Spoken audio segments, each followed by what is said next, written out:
Hello, and welcome to Catholicism in the Car. My name is Parker Zerbal.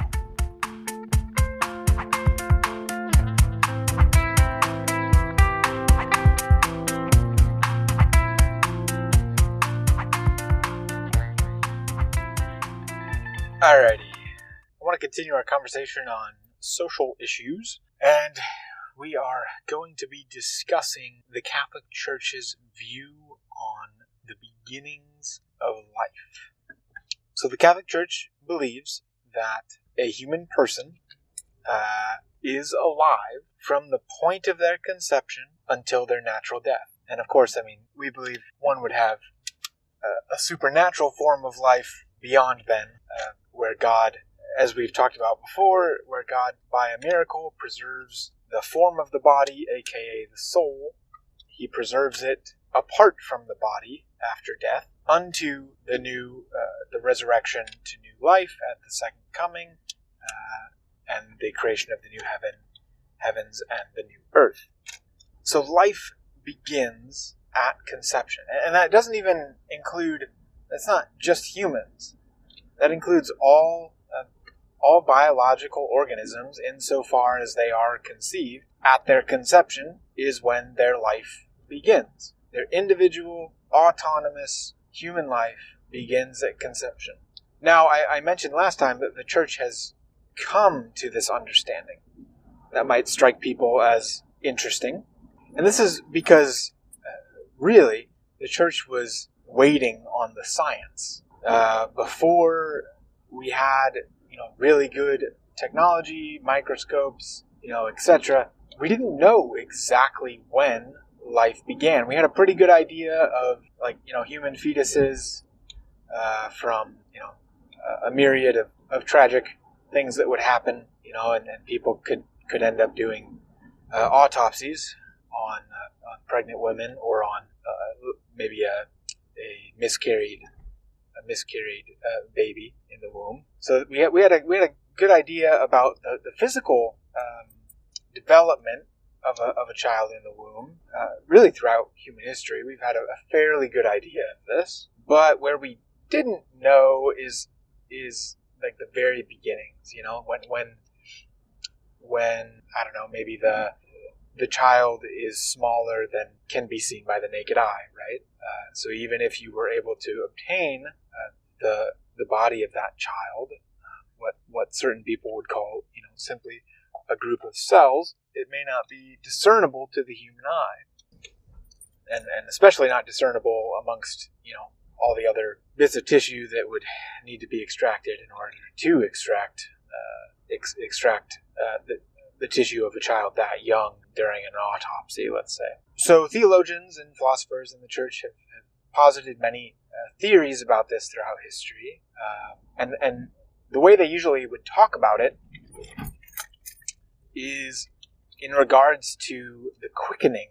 They would call it the quickening of the child in the womb, which is basically when the mother can discern movement, right? So really, that was, as far as we knew, and Thomas Aquinas talks about this, as far as we knew, that was when life began. Now, on a moral stance, I think that the Church has, and still does to a certain extent, actually, not to a certain extent, does say this, that even hindering intentionally and in a non-natural manner, I guess, maybe there's some qualifications there too, but hindering the potential for life is also morally wrong. And this is one of those reasons why.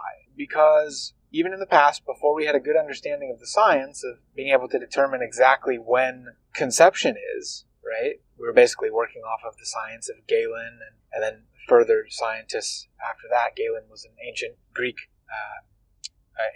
physician, and so we didn't know exactly when life began, but we knew that the ending of a potential life even would be wrong. And the Catholic Church still takes a stand on that issue, and that would be what we now would consider the contraception issue, which is all related and tangled up with all of this that we're talking about today. Now, I think this is really important, this understanding that life begins at conception. And we know from the science that, from biology, that the conception is when the sperm and the egg unite, right? And from that point on, they mix, or however that works. I'm not a biologist. And the new DNA sequences are formed, and the whole process of that new human being's growth, that whole process begins from then on. And really, if you want to challenge this, I would just say, where would you place the starting point? Where would you place the starting point for human life? If it's not at the conception, then it's arbitrary. If it's not when we can observe as scientifically as possible where those two cells become one and thus become distinct, even in their DNA, and growth begins from there. Where else are you going to draw the line? If you draw it at 1 week after conception, why?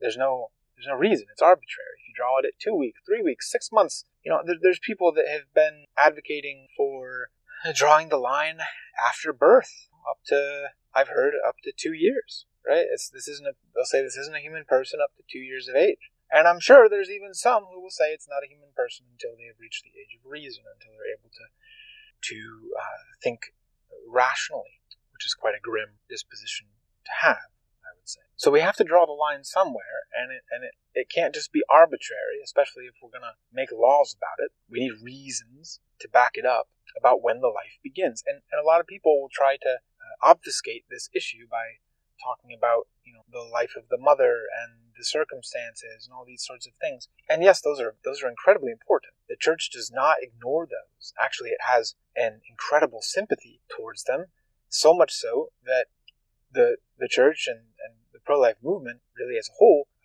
are the main carers for women as they are going through the stages of pregnancy. So I would just argue, really from a philosophical standpoint, you need to draw the line somewhere. And the only concrete evidence that we have of where a line is contraception. Is conception. Not contraception. Conception, okay? That's where we draw the line. And people will scoff at that, and they'll make fun of it, all these sorts of things. They'll give all different kinds of myriads of reasons, which really end up, if you're talking about the life of the mother, or circumstances such as rape and incest and all these sorts of things, those are red herrings. It's a logical fallacy. You're not talking about the issue anymore. You're not talking about the issue of when does human life begin, because that's the question.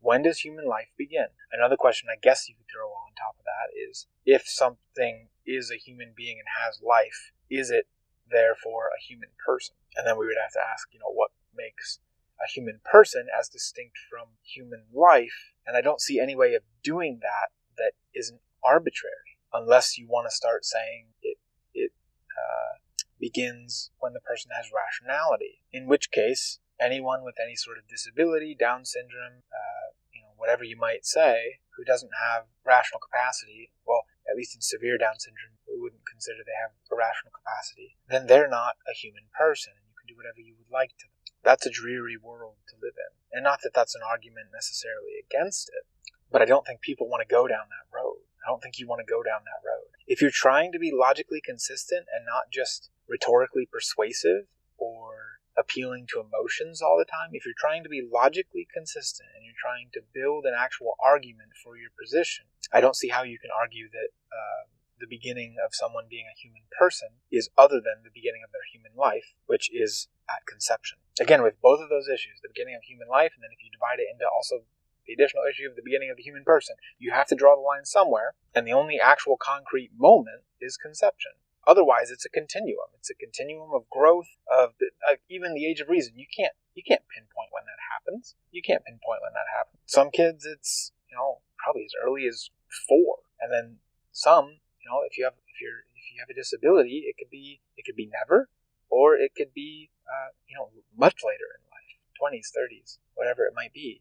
So I'm just begging people, don't try to throw all these red herrings into the argument. Focus on the one issue. When does life begin? Because the question of murder, as we talked about last time, the question of murder necessitates the answer to the question of human life. When does somebody have human life, and when is someone a human person? You can't talk about murder if you can't talk about life, and if you can't talk about personhood.